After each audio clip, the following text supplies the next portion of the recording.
नमस्कार. जय श्रीराम. मंडळी, फडणवीसांचं एकूणच राजकीय यश बघता, राजकीय त्यांची घोडदौड, यशस्वी घोडदौड पाहता त्यांना नक्की कुणाची उपमा द्यावी लागेल? फडणवीस हे महाराष्ट्राच्या राजकारणातील, त्यांना पवार म्हणायचं, मोदी म्हणायचं की शहा म्हणायचं, नक्की त्यांना कुणाची उपमा द्यावी लागेल? कारण सध्या तरी महाराष्ट्रामध्ये त्यांच्या तोडीचा, त्यांच्या ताकदीचा एकही राजकारणी नाही. अगदी पवारांसह, आता पवार वयोवृद्ध झालेले आहेत, परंतु पवारांच्या पाठोपाठ अन्य जे राजकारणी आहेत आत्ता महाराष्ट्रात मोठी नावं, त्यामध्ये फडणवीसांच्या बरोबरी करणारं किंवा फडणवीसांच्या ताकदीचं तेवढी चातुर्यता, तेवढा मुत्सद्दीपणा असं असणारं एकही राजकीय नेतृत्व महाराष्ट्रामध्ये नाही. आणि हे फडणवीसांनी सिद्ध केलेलं आहे. हे नक्की मान्य करावं लागेल की फडणवीस आजच्या घडीचे महाराष्ट्रातील सर्वात मोठे राजकारणी आहेत, राजकीय नेते आहेत. त्यांनी जे यश संपादन केलेलं आहे, जवळजवळ 2014 साली त्यांची महाराष्ट्राच्या मुख्यमंत्रीपदी नियुक्ती झाली. ही नियुक्ती त्यांची करण्यात अमित शहांचा खरं तर मोठा वाटा होता की त्यांना एक प्रामाणिक माणूस ते पाहिजे होता. प्रामाणिक, मुत्सद्दी, चतुर. पण त्यापेक्षा तेव्हा त्यांनी केवळ प्रामाणिक माणूस म्हणून त्यांची नियुक्ती केली होती. नंतर मग कसं झालं, अमित शहाही बदलले, सगळंच बदललं, राजकारण हा भाग वेगळा झाला. परंतु फडणवीस हे केवळ प्रामाणिकपणा न दाखवता, म्हणजे प्रामाणिक ते आहेतच, पण त्या जोडीला अतिशय मुत्सद्दीपणा. राजकारणात नुसतं प्रामाणिकपणा चालत नाही. अलीकडच्या राजकारणात मी म्हणतोय, पूर्वीच्या राजकारणात म्हणत नाही. पूर्वी प्रामाणिकपणा हा सगळ्यात महत्त्वाचा राजकारणामध्ये होता. कारण आजच्यासारखी स्पर्धा, चढाओढ, एकमेकाला खाली खेचणं, त्यानंतर साम दाम दंडभेद असं काही पूर्वी नव्हतं. जरी असलं तरी त्याच प्रमाणामध्ये होतं. आजच्या एवढं मात्र बिलकुल नव्हतं. म्हणजे आज राजकारणात ज्या थराला राजकारण केलेलं आहे, ज्या स्तर खालचा गाठलेला आहे, तेवढा तेव्हा नव्हता, पूर्वी नव्हता, हे नक्की. तर ह्या अशा राजकारणामध्ये फडणवीस हे पूर्ण राजकारणी ठरले. हे मान्य करावं लागेल की प्रामाणिकपणासोबत त्यांच्याकडे राजकीय चातुर्यता, राजकीय मुत्सद्दीपणा, हे सगळं ते त्याच्या राजकारणातले जे टक्के टोंके असतात किंवा आणखीन काही गोष्टी असतात, साम दाम दंड भेद, ह्या सगळ्या गोष्टी फडणवीस ह्याच्यामध्ये सगळ्यात माहीर झाले. मग ते एक एक गोष्ट आत्मसात करत गेले आणि महाराष्ट्राच्या राजकारणातले ते आज ह्या स्वतःच्या मुत्सद्दीपणामुळेच, बुद्धिमत्तेमुळे, राजकीय कुशलतेमुळे ते आजच्या घडीचे महाराष्ट्रातले क्रमांक 1चे यशस्वी राजकारणी ठरले.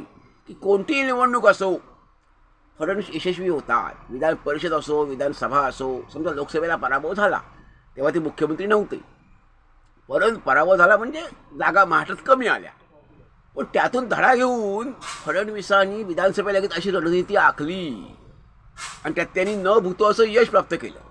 तेव्हा एकनाथ शिंदे मुख्यमंत्री होते, पण तरी फडणवीसांची रणनीती हे आपण मान्य करावं लागेल. त्यामुळे फडणवीस पराभव झाला तरी खचून न जाता ते नव्याने आखणी करतात. की जसं प्रभू श्रीरामांनी यांना सुग्रीवाला सांगितलं होतं की रावणाकडून जेव्हा सुग्रीव पराभूत होऊन येतो, अचानक सुग्रीव हल्ला करायला जातो आणि रावणावर हल्ला करायला जातो सुग्रीव, आणि त्याच्याकडनं रावण जेव्हा मायावी रूप त्याचं धरतो, मायावी रूप घेतो, तसं सुग्रीव घाबरतो आणि सुग्रीव रामांकडे परत येतो. राम त्याचं सांत्वन करतात, त्याला धीर देतात आणि शेवट सांगतात की जा सत्वरी जा जमवी सेना करी रणद्या सुयोग रचना आत्मसैन्य नभो रावणा नंतर विक्रम प्रथम योजना. तर तसं फडणवीस आहेत की पराभवाने ते खचून जात नाहीत, ह्या उलट त्यातून ते शिकतात आणि नवी रणनीती आखतात. की नंतर पराक्रम कुणाचा होतो, कोण गाजवू शकतो, यश कोण मिळवतो, की जो पराभवात शिकतो तो, जो रणनीती आखतो तो, जो आत्मपरीक्षण करतो तोच पुढे जाणार आहे. म्हणजे पराभवातूनही काही शिकायला मिळतं तसं यांनी पराभवातूनही शिकले आणि पुढची निवडणूक ते लगेच ते जिंकून दाखवतात. हा राजकीय मुत्सद्दीपणा, हाही राजकीय चातुर्यता, ह्या सगळ्या गोष्टी आहेत. आणि कोणत्या नेत्याचा कसा वापर करायचा. आता मोदी आणि शरद पवार ही दोघे लोकनेते आहेत. अमित शहा काही लोकनेते नव्हे. अमित शहा लोकनेते बिलकुल नव्हे आणि स्वतः देवेंद्र फडणवीस हेही लोकनेते नव्हे. परंतु मोदी आणि शहा हे दोघे, मोदी आणि शरद पवार हे दोघे निश्चित मोठे लोकनेते. आता मोदीजी हे जागतिक स्तरावरचे लोकनेते झालेले आहेत आणि शरद पवार साहेब हे महाराष्ट्र स्तरावरचे लोकनेते आहेत. पण अजूनही ते किती थकले असले तरी ते महाराष्ट्रातले क्रमांक 1चे लोकनेते आहेत. शरद पवार साहेब हे मान्य करावं लागेल. त्यांचा दांडगा लोकसंपर्क हे मान्य करावं लागेल. त्याने यश मिळो न मिळो ते लोकनेते आहेत. आणि ते लोकनेते शरद पवार साहेब हे प्रयत्नातून, म्हणजे मोदी आणि जसे राहुल गांधी जन्मजात लोकनेते आहेत. राहुल गांधी हे देशातले आजचे मोदीनंतरचे क्रमांक 2चे लोकनेते आहेत, हे मान्य करावं लागेल. परंतु ते जन्मजात लोकनेते आहेत.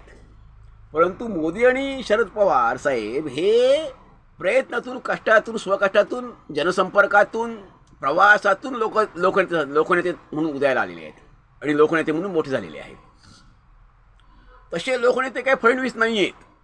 त्यामुळे स्वतःच्या मर्यादा या फडणवीसांना माहिती आहेत. राजकारणात ही एक आणखीन गोष्ट असते की कधी यश मिळतं, तुम्ही स्वतःच्या मर्यादा ओळखता तेव्हा.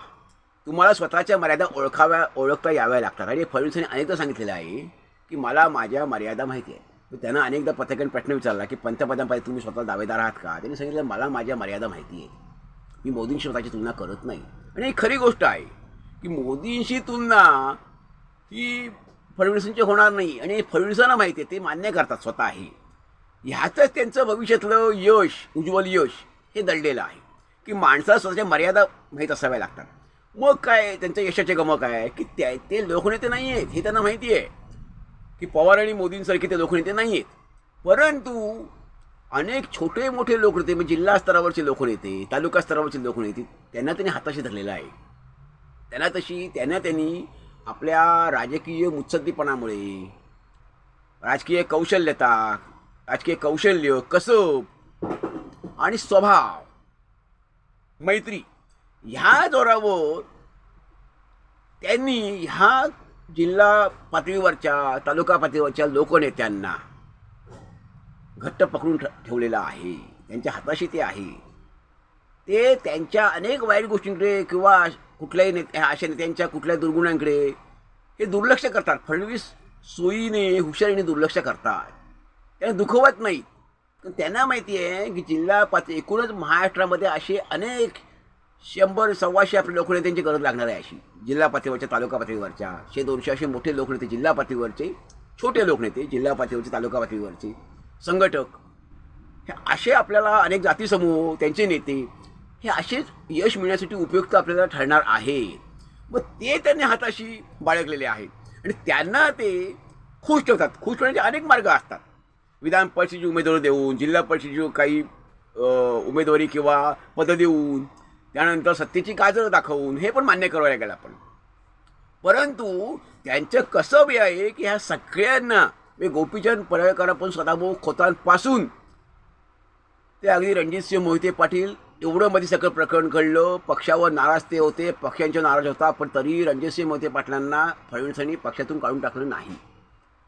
अशी अनेक नावं आपल्याला घेता येतील, अशा जिल्हा स्तरावरच्या त्या भागातल्या, त्या तालुका स्तरावरच्या लोकनेत्यांना, संघटकांना, उत्तम लोकसंपर्क असणाऱ्या काही सहकार संस्थांच्या नेत्यांना त्यांनी हाताशी धरलेलं आहे. नेते कार्यकर्त्यांना फडणवीसांनी हाताशी धरले आणि त्यांना ते हाताशी धरून कुशलतेने हाताळत आहेत. हे कार्यकर्त्यांना, छोट्या कार्यकर्त्यांना, नेत्यांना कुशलतेने हाताळता येणं ही एक कसब असतं आणि ते शरद पवार साहेबांनी आजपर्यंत जोपासलं. म्हणून शरद पवार साहेब 60 वर्ष राजकारणात टिकून राहिले आणि प्रत्येक वेळेला कमी अधिक प्रमाणात यश मिळवत राहिले. शरद पवार साहेबांचं वैशिष्ट्य काय आहे की त्यांनाही अनेक पराभव त्यांना मिळाले, त्यांच्या वाट्याला आले, पण पराभवातून शिकले, पुढच्या वेळी त्यांनी विजय प्राप्त केला. आता शरद पवार साहेब हे देखील सत्तेच्या काही वळचीने राहिले आणि फडणवीसही 14 नंतर त्यांच्या आता जवळजवळ 2 वर्षामध्ये सोडली तर सत्ताच त्यांच्या हातात आहे. त्यामुळे सत्ता असेल तर ज्या गोष्टी साध्य होतात ही खरं आहे.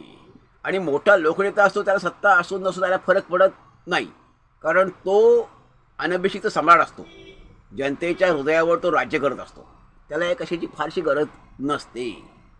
परंतु फडणवीसांनी हे सगळं हेरलेलं आहे.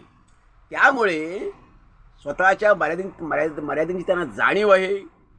आणि ह्या सगळ्यामुळे त्यांनी राजकारण, खरंच राजकारण म्हणजे काय आहे, राजकारणात स्पर्धा असेल, त्या स्पर्धेत टिकून राहायचं असेल, समोरच्या मात करायची असेल, तर त्याची पहिली कुंडली आपल्याला समोरच्यांची आत्मसात करावी लागते. त्यांच्या उणीवावर बोट ठेवावं लागतं. उणीवा काय ते जाणून घ्यावं लागतं. ती नस आहे त्या नेत्यांची, विरोधी पक्षातल्या नेत्यांची, कार्यकर्त्यांची, विरोधी पक्षाची नस, ही अचूक नस यांनी जाणलेली आहे. डॉक्टर वैद्य काय करतो, डॉक्टर काय करतात, अचूक नस समोरच्याची जाणतात. नाडी परीक्षा, आयुर्वेदाबद्दल विशेष महत्त्व आहे. त्या नाडी परीक्षेवरून समोरची कुंडली ते सांगतात. वैद्य आरोग्याची कुंडली. तसं फडणवीसांनी केलेलं आहे की त्यांना समोरच्या राजकारण्याची त्यांना कुंडली माहीत असते. आणि विशेष म्हणजे जो राजकीय नेता मोठा असतो त्याला फक्त विरोधी पक्षातलेच नेते विरोधात नसतात, त्याला स्वपक्षातून मोठा विरोध असतो, स्वपक्षातून मोठी स्पर्धा असते.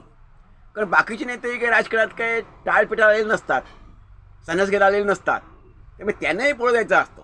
त्यामुळे त्यांचे स्पर्धकच हे असतात, ते विरोधच करत असतात. त्यांच्या सतत काही ना काही आतून त्यांच्या कुरघोड्या सुरू असतात व त्यांनाही गप्पा ठेवायला. त्यामुळे ह्यांच्याही सगळ्यांच्या उणीवा आणि ह्यांचे ड्रॉबॅक्स काय आहेत, ह्यांच्यामध्ये काय उणीवा आहेत, ह्यांच्या दुखरी नस कोणती आहे, स्वपक्षातल्या नेत्यांची, कार्यकर्त्यांची, स्पर्धकांची, हे यांना माहीत असतं. माहीत करून घ्यावं लागतं. ह्यासाठी लागते अफाट बुद्धिमत्ता, राजकीय कसब, मुत्सद्दीपणा, धुरंधरपणा, धोरणीपणा, चातुर्य, हे सगळ्यात महत्त्वाचं आहे. ते फडणवीसांकडे आहे. म्हणून फडणवीस मात्र एक एक किल्ला हा सर करत चाललेले आहेत. हे मान्य करावं लागेल. कुठे कधी पुढं जायचं हेही त्यांना कळतंय, कुठे मागं यायचं भविष्याचा विचार करून तेही त्यांना कळतंय, कुठल्या गोष्टीकडे दुर्लक्ष करायचं हेही त्यांना कळतंय, आणि कोणतीही गोष्ट पुढे आणायची हेही त्यांना समजतं आहे. आणि त्यामुळे ह्या सगळ्या छोट्या मोठ्या नेत्यांना, छोट्या मोठ्या पक्षांना, छोट्या मोठ्या गटांना हाताशी धरत त्यांनी त्यांचं पक्षाची आणि स्वतःची वाटचाल ही त्यांची चांगल्या रीतीने यश संपादन करत सुरू आहे. मंडळी, हे जे विश्लेषण मी केलेलं आहे ते कोणत्याही कुणाची बाजू घेण्याच्याही नाही किंवा प्रवक्तेगिरी करण्यासाठी नाही, तर जे दिसतंय ते केलेलं आहे. असंच विश्लेषण राहुल गांधींवर देखील केलेलं आहे, शरद पवार साहेबांवर देखील केलेलं आहे, एकनाथ शिंदेंवर देखील केलेलं आहे. जे आपल्याला चांगलं दिसेल ते आपल्यासमोर मांडणं ते माझं काम आहे. आणि हेच पत्रकारितेतलं मुख्य लक्षण आहे. नाही तर एखादं वाईट म्हणजे वाईटच सांगत राहायचं आणि एखादं चांगलं म्हणजे चांगलंच सांगत राहायचं, असं असता कामा नाही. नाहीतर मग बाकीचे हे पत्रकार विश्लेषक आहेत त्यांच्यात आणि आमचा फरक काय राहील असं असणार नाही. मंडळी, यावर आपलं काय मत आहे आपण जरूर ऐकूया. द्यावा. धन्यवाद. जय हिंद, जय भारत.